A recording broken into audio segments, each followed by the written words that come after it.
بسم الله الرحمن الرحيم. اللهم صل على سيدنا محمد وعلى آل سيدنا محمد وبارك وسلم عليه. ربي يسر ولا تؤسر وتمم بالخير وبك نستعين يا فتاح يا فتاح يا فتاح. رب اشرح لي صدري ويسر لي أمري واحلل عقدة من لساني يفقهوا قولي. ربي زدني علما ربي زدني علما ربي زدني علما. اللهم صل على سيدنا محمد وعلى آل سيدنا محمد وبارك وسلم عليه. آج ہمارا جو سبق ہے وہ حقوق مصطفیٰ صلی اللہ علیہ وآلہ وسلم سے متعلق ہے، جو الحمدللہ اس میں سے ہم 6 حق پڑھ چکے ہیں۔ آج ہم نے 7واں حق پڑھنا ہے کہ نبی صلی اللہ علیہ وسلم کا ہماری جانوں پر اور ہمارے اوپر جو حق ہیں جو ہم نے حضور صلی اللہ علیہ وسلم کے ادا کرنے ہیں وہ کون سے والے ہیں۔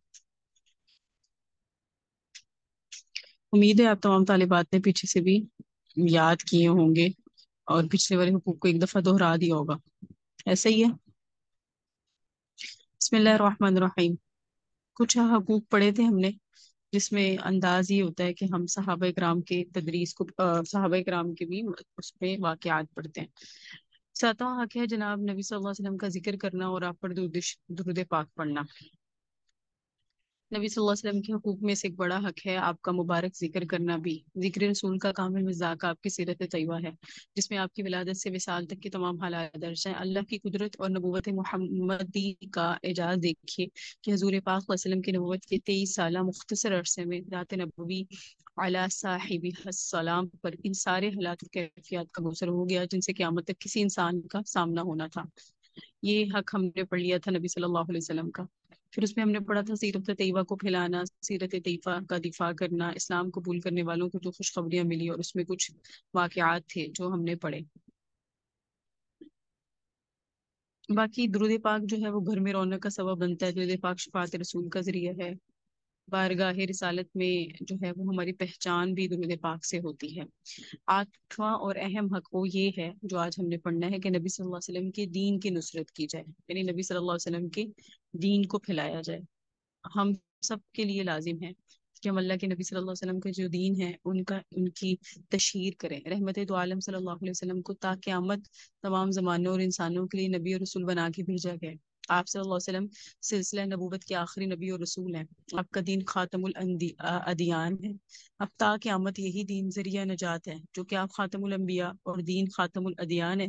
اس لیے اس دین کی اشاعت، حفاظت اور غلبے کی ذمہ داری بھی امت کی کو تفویض فرمائی گئی ہے، اور یہ نصرت دین حل کلمہ گو مسلمان کی ذمہ داری ہے، اور اس کے لیے بڑی سعادت اور اس کے ذمے نبی صلی اللہ علیہ وسلم کا بڑا حق ہے۔ میرے اور آپ کے ذمے حق ہے کہ ہم اللہ کے نبی صلی اللہ علیہ وسلم کے بھیجے ہوئے دین اسلام کو پھیلائیں۔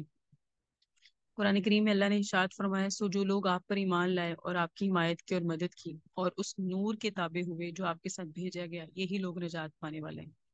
تو جب امت دین محمد کی مدد کرے گی تو اللہ اس امت کی مدد کرے گا، قرآن میں اللہ نے بیان فرمایا۔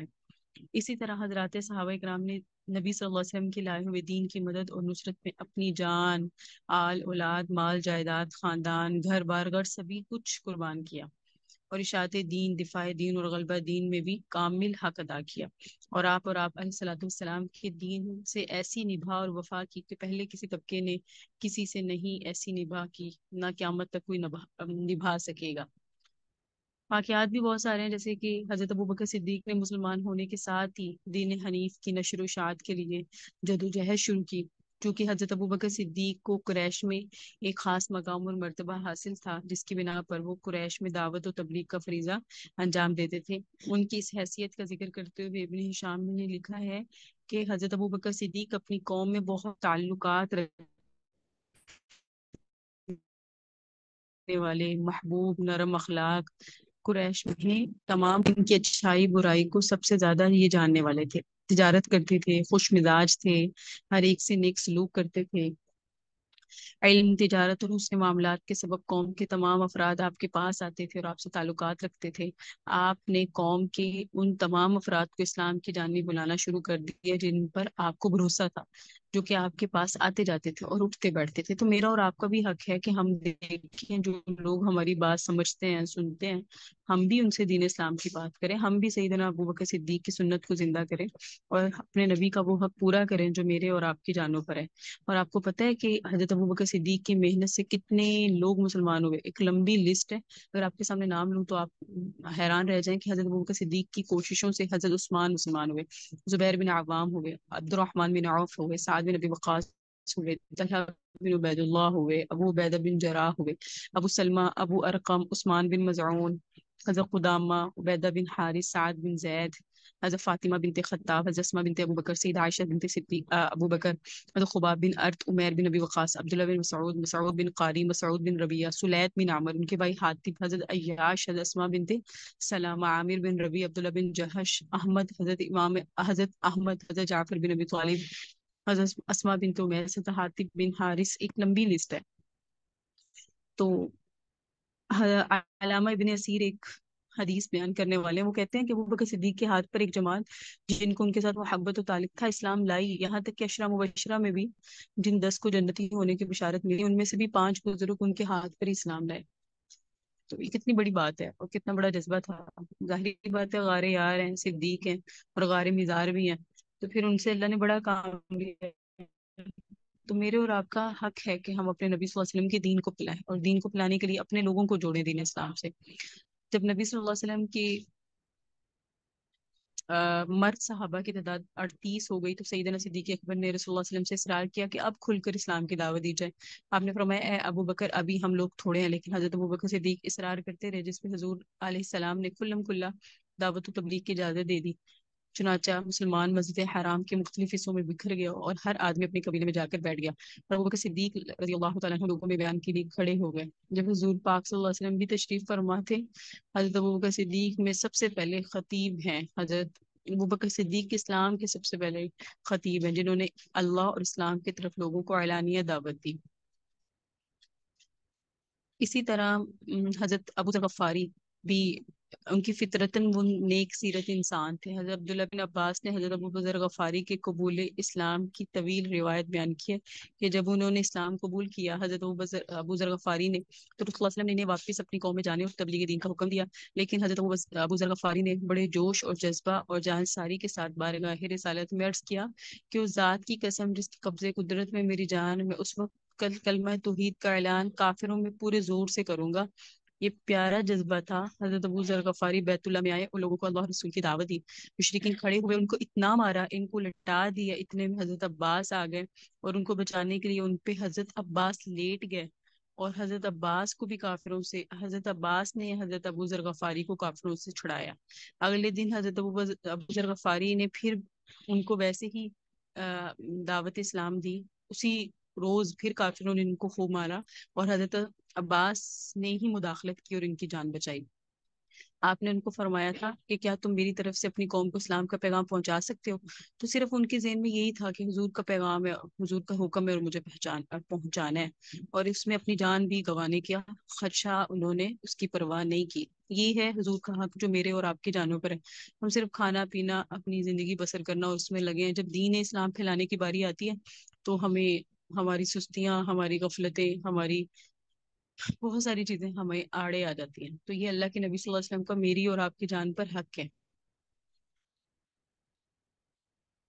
کہ ہم اللہ کے نبی صلی اللہ علیہ وسلم کے دین کو پھیلائیں. یہی کام انصار نے کیا، یہی کام مہاجرین نے کیا اور عورتوں نے بھی کیا. آپ کو پتا ہونا چاہیے حضرت عمر فاروق کی قبول اسلام کے اسباب میں سے ان کی باندی حضرت زنیرہ ہیں اور حضرت عمر فاروق کی ہمشیرہ حضرت فاطمہ ہے. ان کی استقامت تھی، عزم و استقلال تھا اور دعوت کا بنیادی اور اہم کردار یہ دونوں خواتین تھی. تو ان سے متاثر ہو کر حضرت عمر جیسے جلیل القدر صحابی جو ہیں وہ اسلام لے آئے. اس سے مجھے اور آپ کو کیا ملتا ہے کہ ہم خواتین میں بھی دعوت اسلام کا اتنا ہی جذبہ ہونا چاہیے. حضرت سلیم بہت بڑا نام ہے. تو آغاز اسلام میں نبی رحمت کی دعوت حق قبول کر لینا آسان نہیں تھا، کیونکہ جو بھی اسلام قبول کرتا تھا مشرکین کی طرف سے ان پر سخت مصائب کے پہاڑ گرائے جاتے تھے.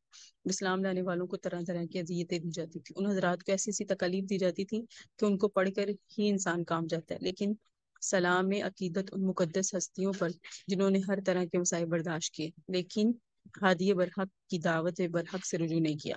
دین پر استقامت، دین کی دعوت اور نصرت کے سلسلے میں حضرات صحابہ اور صحابیات نے جو قربانیاں دی ہیں، ہم جیسوں کے لیے اس کا تصور بھی محال ہے. یاد رکھیے گا، تصور بھی محال ہے. بہت سارے واقعات ہیں، ایسے واقعات ہیں کہ ایمان تازہ ہوتا ہے. روح پرور واقعات ہیں کہ کیسے، جیسے حضرت عمار بن یاسر رضی اللہ تعالیٰ عنہ کا قبول اسلام، اور ان کے جو واقعات ملتے ہیں. حضرت عمار، ان کے والد حضرت یاسر، یمن ان کا اصل وطن تھا. مکہ میں جب اسلام کا نام بلند ہوا، حضرت عمار حضرت صہیب ایک ساتھ ایمان لائے. فرماتے ہیں میں نے صہیب کو حضرت ارکم کے دروازے پر دیکھ کر پوچھا تم کس ارادے سے آئے ہو؟ تو وہ بولے پہلے تم اپنا ارادہ بیان کرو. تو حضرت عمار نے کہا میں نے کہا محمد سے مل کے ان کی کچھ باتیں سننا چاہتا ہوں. تو مصعب بولے میرا مقصد بھی یہی ہے. دونوں ایک ساتھ داخل ہو گئے اور ساقی اسلام کی ایک ہی جام نے دونوں کو توحید سے مخمور کر دیا، اور حضرت عمار کے ساتھ ان کے والدین بھی مشرف اسلام ہو گئے. انہوں نے ابو بکر صدیق کے علاوہ صرف 5 غلام اور 2 عورتوں کو حضرت محمد صلی اللہ علیہ وسلم کے ساتھ دیکھا تھا. حضرت عمار نے، یہ وہ حضرات تھے جنہوں نے اپنے اسلام کو ظاہر کر دیا تھا، ورنہ صحیح روایات کی بنیاد پر اس وقت 30 سے زیادہ لوگ دائر اسلام میں لا چکے تھے، لیکن دائر اسلام میں آ چکے تھے. لیکن ان کی استقلال اور استقامت اور ماشاء اللہ جذبہ اور ہر کر گزرنے کا جو ان کے اندر ایک آگ لگ تھی، وہ ان کی بجھی ہی تب جب انہوں نے اسلام میں داخل ہو گئے. حضرت زنیرہ کی استقامت ملتی ہے اللہ عز و جل کو وحدہ لا شریک لہ ماننے اور حضور پر ایمان لانے کی پاداش میں اذیتوں کی سنگلاخ چٹانوں کا سامنا کرنے والی ایک صحابیہ حضرت زنیرہ ہے. آپ رضی اللہ تعالیٰ عنہ باندھیاں تھی. ام المومنین سیدنا صدیق کے اکبر نے خرید کر آزاد فرمایا اور کفار کے ظلم و ستم سے نجات دلائی. حضرت عمر فاروق جو کہ ابھی تک ایمان نہ لائے تھے، ابو جہل ان کو حضرت زنیرہ کو سخت تکالیف دیتے، یہاں تک کہ آپ حضرت زنیرہ کی آنکھوں کی بینائی جاتی رہی. اس پر ابو جہل لعین نے کہا تیری یہ حالت لات اور عزا نے کی ہے. تو حضرت زنیرہ نے تب بھی ان کا صحیح نام ہے زنیرہ، پھر بھی انہوں نے صبر و استقامت اور جرت بھرا جواب دیتے ہوئے کہا کہ لات تو و عزا تو یہ بھی نہیں جانتے کہ ان کی پوجا کون کرتا ہے. یہ آزمائش تو میرے رب کی طرف سے ہے، میرا مالک و پروردگار میری بینائی لوٹانے پر قادر ہے.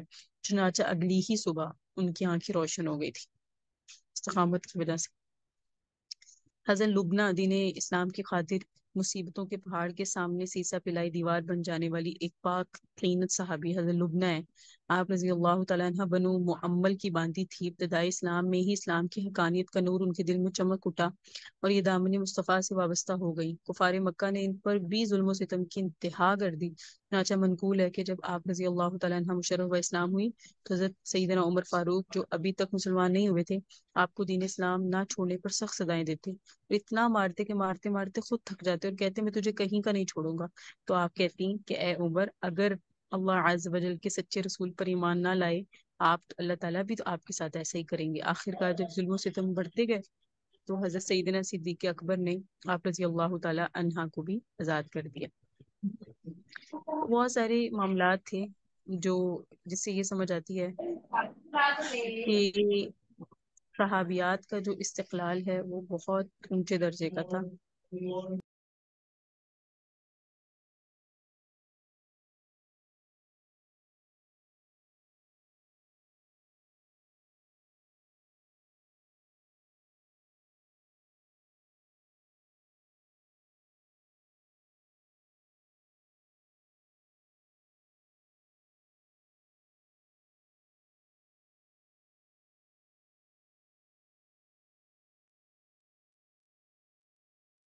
اسی طرح راہ خدا میں دردناک اذیتوں تکلیف کو برداشت کرنے والی ایک شیر دل خاتون حضرت حمامہ بھی ہیں. آپ رضی اللہ تعالیٰ عنہ مؤذن رسول حضرت سیدنا بلال حبشی کی والدہ ہیں. حضرت بلال حبشی کی والدہ کا نام کیا ہے؟ حضرت حمامہ. ام المومنین امیر المومنین سیدنا ابوبکر صدیق رضی اللہ تعالیٰ عنہ ان کو ہونے والے مظالم کفار برداشت کر سکے تو آپ رضی اللہ تعالیٰ عنہ کو انہوں نے بھی خرید کر آزاد کر دیا.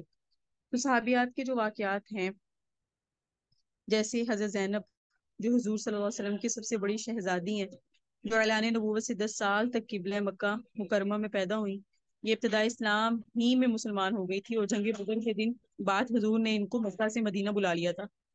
مکہ میں کافروں نے ان پر ظلم و ستم کے پہاڑ توڑے، ان کا تو پوچھنا ہی کیا ہے۔ حد ہو گئی کہ جب ہجرت کے ارادے سے اونٹ پر سوار ہو کے مکہ سے باہر نکلے تو کافروں نے ان کا راستہ روک لیا، اور ایک بد نصیب کافر خبار بن اسود جو بڑا ہی ظالم تھا، اس نے نیزہ مار کے ان کو اونٹ سے زمین پر گرا دیا، جس کے صدمے سے ان کا حمل ساقط ہو گیا۔ یہ دیکھ کر اس کے دیور کنانا، جو اگرچہ کافر تھے، ایک دم طیش میں آ گیا وہ آدمی، اور اس نے جنگ کے لیے تیر کمان اٹھا لیے۔ یہ ماجرا دیکھے ابو سفیان نے درمیان میں پڑھ کے راستہ صاف کر دیا، اور یہ مدینہ منورہ پہنچ گئی۔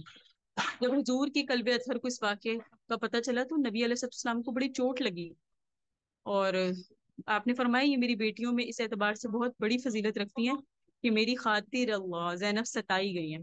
حضور نے ایک جملہ فرمایا، حضور نے فرمایا زینب کا تو مقام مرتبہ ہی کچھ اور ہے کہ زینب میری خاطر ستائی، کیونکہ بڑا ظلم کیا گیا تو حضور کی بیٹی ہونے کی وجہ سے زیادہ کیا گیا۔ تو اس طرح یہ جو ہے نا، یہ دین کے لیے انہوں نے قربانی ہے، ان کا کوئی مقصد، کوئی جائیداد، کوئی زمین نہیں تھی۔ اس دور کے تمام تر مسلمان اسلام کے لہلہاتے کھیت کی اپنے آنسوؤں اور اپنی خون سے آبیاری کرتے رہے، اور ہر ایک مرد ہو یا عورت، غلام ہو یا آزاد، مسافر ہو یا مقیم، سب ہی انسانیت کی خیر خواہی کے جذبات سے ہاتھ دلانے کے لیے مستقل مزاجی سے انفرادی اور اجتماعی دعوتی سرگرمیوں میں مصروف عمل رہے ہیں، اور آپ علیہ السلام کے دعوتی مشن کا حصہ بن کے دین اسلام کا سکہ سارے عالم میں پہنچانے کا ذریعہ بن گئے۔ اللہ دین حق پر استقامت اور دعوت اسلام کی خاطر کبھی ناز و نعمت اور راحت والی زندگی سے محروم ہو جانا، کبھی فاقے، کبھی ہجرت، کبھی قید کیے جانا، اور کبھی مختلف طریقوں سے ستائے جانا، یہ سب مشکلات دنیا میں بھی نصرت الہی کا وعدہ ہوتی ہیں، اور نصرت دین کا یہ پہلو اشاعت اسلام اور غلبہ اسلام کا بہت بڑا ذریعہ ہے۔ تو یہ 8واں حق تھا کہ ہم اللہ کے نبی صلی اللہ علیہ وسلم کے دین کو پھیلانا شروع کر دیں، اور یہ ہماری جانوں پر نبی صلی اللہ علیہ وسلم کا حق ہے، جو جیسے ہم نے پچھلے 7 حق پڑھے، اسی طرح یہ 8واں حق ہے کہ ہم اللہ کے نبی صلی اللہ علیہ وسلم کے دین کے لیے کیا کر رہے ہیں۔ کچھ دیر کے لیے سوچیں، تھوڑا سا اپنے سامنے اپنا دماغ میں سوچیں، یا یہ کچھ دن آپ سوچیں اگلی کلاس سے پہلے کہ میں نے دین اسلام میں کتنا، دین اسلام کو پھیلانے کے لیے کیا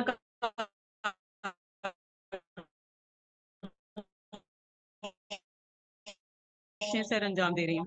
ٹھیک ہے جی، اللہ